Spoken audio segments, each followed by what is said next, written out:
श्रीराम समर्थ. वैराग्य वाचून सारा परमार्थ लटका आहे. पक्ष्यांची पिले त्यांच्या पंखाखाली वाढतात. त्याप्रमाणे घरातल्या माणसांना आपण प्रेमाच्या आश्रयात ठेवावे. आपण त्यांच्यावर प्रेम करतो याची जाणीव ज्याला असेल, त्याचे दोष काढलेले त्याला बुचत नाहीत. आईने मुलाचे दोष त्याला सांगितले तरी त्याला त्याचे वाईट वाटत नाही.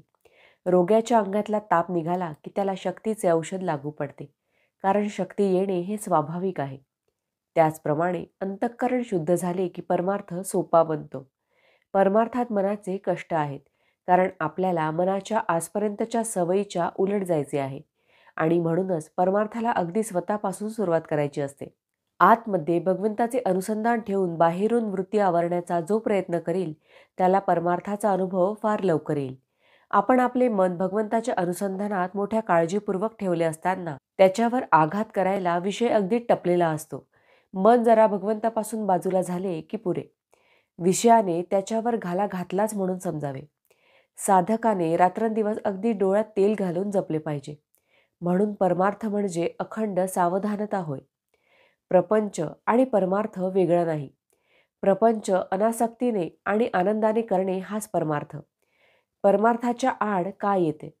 धन, सूद, दारा वगैरे आड येत नाहीत, तर त्यांच्यावरचे जे ममत्व ते आड येते. वस्तूवर आसक्ती न ठेवणे हे वैराग्य आहे. ती वस्तूच नसणे हे वैराग्य नव्हे. एखाद्याला बायको नसली म्हणजे तो विरक्त आणि असली तर आसक्त असे म्हणता येणार नाही. बायको असून लंपट नसेल तर तो विरक्त आहे. ते परमात्म्यानेच दिले आहे आणि ते त्याचे आहे असे मानून आनंदाने राहणे हे वैराग्य होय. या भावनेत राहून जो इंद्रियांच्या नादी लागत नाही तो वैरागी. वैराग्य वाचून सारा परमार्थ लटका आहे. कोणतीही गोष्ट अभ्यासाने साध्य होत असते. आज खरी भक्ती नाही म्हणून भगवंताचे स्मरण नाही आणि भगवंताचे स्मरण ठेवण्याचा अभ्यास केल्याशिवाय खरी भक्ती येत नाही. शहाण्या माणसाने उगीच विकल्प न लढवता भगवंताचे स्मरण ठेवायला आरंभ करावा.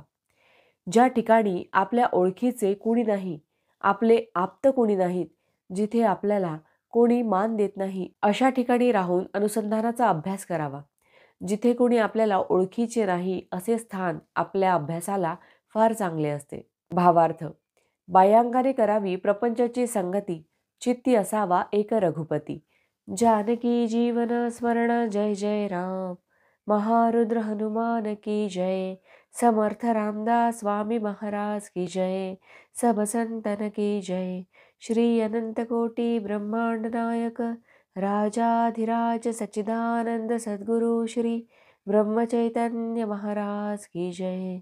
जय जय रघुवीर समर्थ.